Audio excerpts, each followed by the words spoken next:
সন্তান থাকে এক পরিবারে একজনে, এত সম্পদের তো তার দরকার হয় না, এত সম্পদের তো তার দরকার হয় না।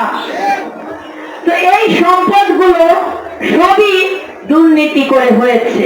আমি নাম বলে কাউকে ছোট করতে চাই না, আমি নাম বলে কাউকে ছোট করতে চাই না, তবে আমরা আপনাদেরকে বলে দিতে চাচ্ছি, আপনাদের যার যার সম্পত্তি জমি জবরদখল করে আওয়ামী লীগ ভোট দখল করেছে, আপনারা কাগজ নিয়ে আসবেন, দলিল নিয়ে আসবেন, আইনি প্রক্রিয়ার মাধ্যমে আমরা সেটা হস্তান্তরের ব্যবস্থা গ্রহণ করব।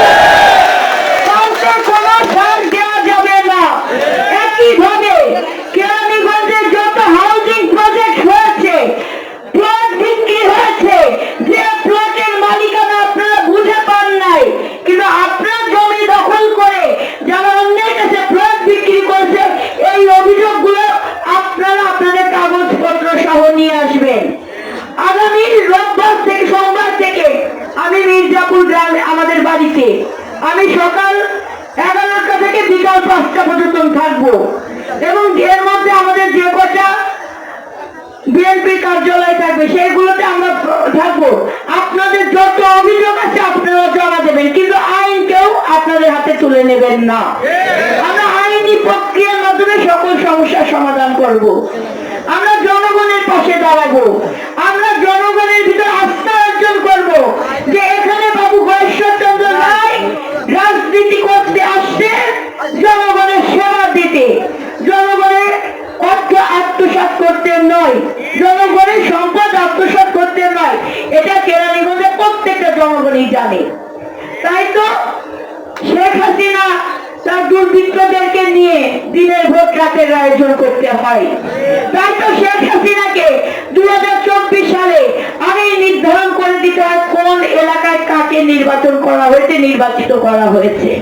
আজকে তার পুরো স্বৈরাচারিতা, আজকে আওয়ামী লীগ নামক একটি সংগঠন আজকে সে যেমন পালিয়ে ধ্বংস করেছে, এই আওয়ামী লীগও আজকে পলায়ক শক্তি হিসেবে প্রতিষ্ঠিত হয়েছে বাংলাদেশে।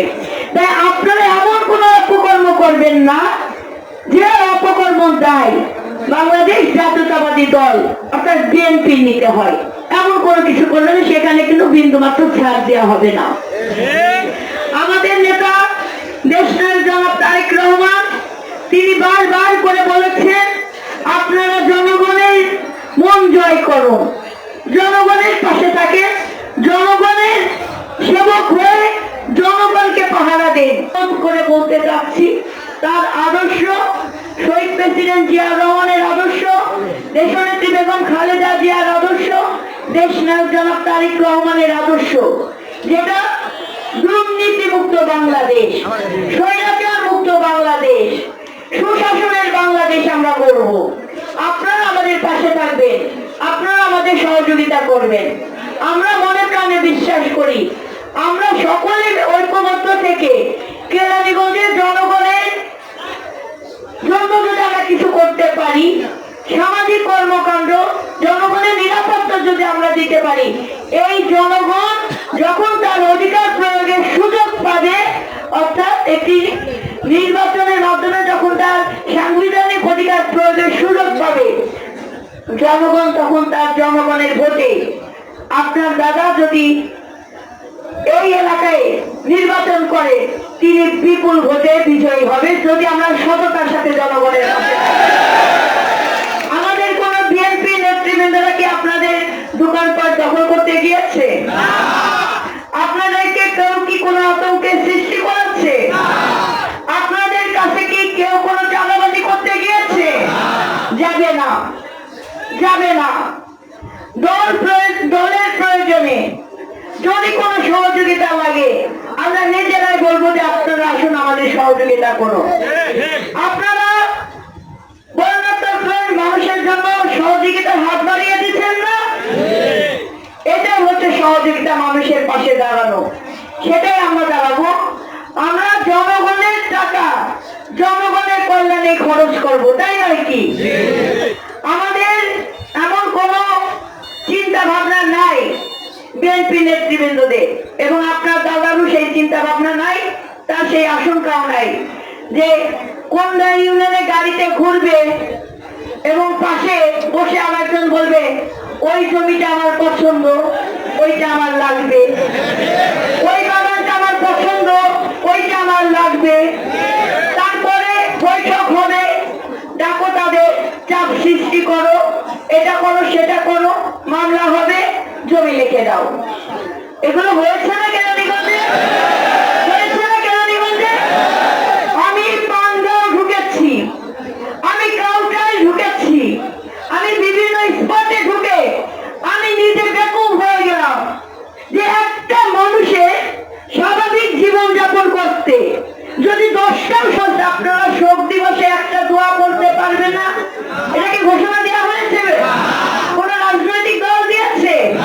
তাহলে কোথায় গেল আপনি? কোথায় গেল তাদের আদর্শ?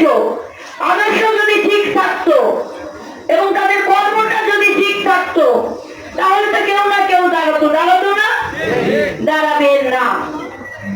কারণ শেখ মুজিবের যতটুকু অর্জন তার পুরোটাই ধ্বংস করে দিয়েছে শেখ হাসিনা, শেখ রেহানা।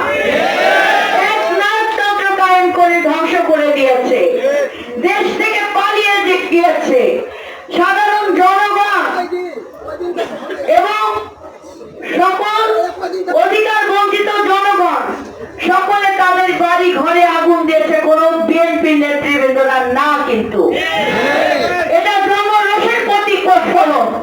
তাই আপনাদেরকে মাথায় রাখতে হবে, নতুন একটা সুযোগ পেয়েছেন বাংলাদেশটাকে নতুন করে গড়ার। এই কেরানীগঞ্জকে সন্ত্রাস মুক্ত করার সুযোগ এখন আপনাদের হাতে। এই কেরানীগঞ্জকে ভূমিদস্যুর হাত থেকে রক্ষা করার সুযোগ এখন আপনাদের হাতে।